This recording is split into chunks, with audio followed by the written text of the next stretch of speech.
I laughed so hard in a hospital parking lot that my ribs started hurting. Not because anything was funny, but because I had finally understood the cruelest joke my family had ever played on me.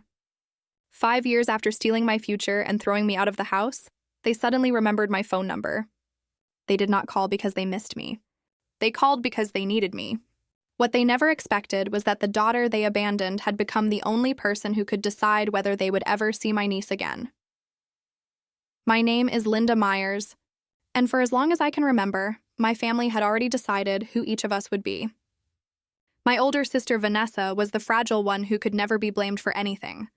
I was the dependable one, the girl expected to fix every problem without complaining. If she made a mistake, everyone rushed to rescue her. If I succeeded, people simply assumed I would be fine. I spent my childhood believing that being called strong was a compliment. It took me years to realize it was simply another way of asking me to carry everyone else's burdens. When I was 15, I started working at a grocery store because I dreamed of becoming a nurse. Every paycheck went into a savings account for college. I skipped vacations, birthday gifts, and anything that wasn't necessary because I wanted to earn my future myself. By the time I turned 18, I had saved more than $9,000. Since I had opened the account as a minor, my mother was listed as a joint owner. I trusted her. That was my biggest mistake. 9 days before my 18th birthday, I stopped by an ATM after work to deposit another paycheck. The receipt showed my balance was $0. I thought the machine had made a mistake, but it hadn't. My mother had withdrawn every single dollar. When I rushed home demanding an explanation, she calmly told me Vanessa was behind on rent and needed the money more than I did. She called it a family emergency. My father never defended me. He simply stared at the table while my future disappeared. A few days later, my parents placed a typed document in front of me claiming I had willingly given the money to my sister as a gift. All they wanted was my signature. When I refused, my mother pointed toward the front door and said if I couldn't accept how family worked, I could leave. So I packed one backpack, grabbed my important papers, and walked away. My father quietly slipped $40 into my hand as I passed him. That was the only help he ever offered. The next 5 years were difficult, but they were honest.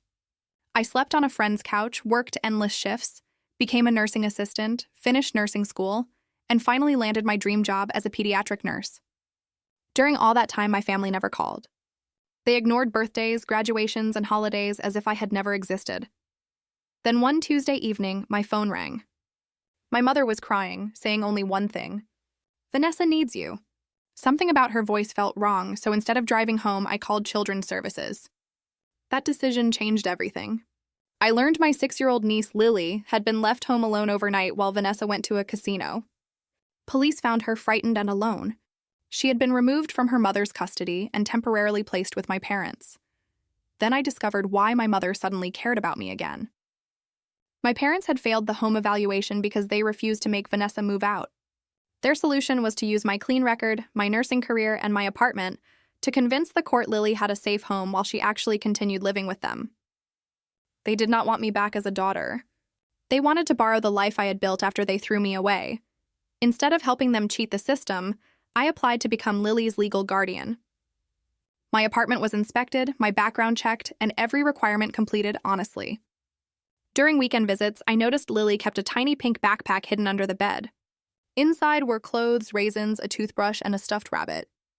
When I gently asked why, she quietly said she always kept it packed, so it would not hurt when people forgot her somewhere. Hearing those words shattered my heart because I realized she had learned the same survival skills I had learned years earlier. As Lily slowly trusted me, she admitted being left alone had happened many times before. I reported everything exactly as she told me. My family immediately accused me of betraying them. They spread lies, begged me to withdraw my statements, and insisted I was destroying the family. Even my father showed up offering another $40, asking me to settle everything privately. For the first time in my life, I simply told them no. The custody battle eventually reached the courtroom. My family claimed I was acting out of jealousy and revenge.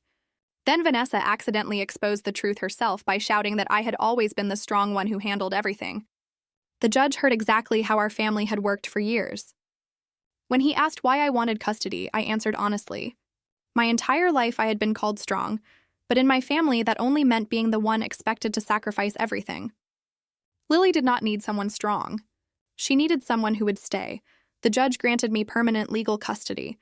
My family walked away furious, but Lily finally had a safe home. A few months later, I watched her quietly unpack the emergency backpack she had carried everywhere. She placed the clothes in her dresser, the toothbrush in the bathroom, and the stuffed rabbit on her pillow. Then she hung the empty backpack on her bedroom door and never packed it again. Today, I am 30 years old, and Lily is a happy teenager whose biggest arguments are about homework and curfews. Every ordinary moment reminds me we both survived the same family in different ways. Looking back, I finally understand something that took years to learn. In some families, being called the strong one is never a compliment. It is simply another way of handing you the bill. The day I stopped paying it was the day both Lily and I finally found what home was supposed to feel like.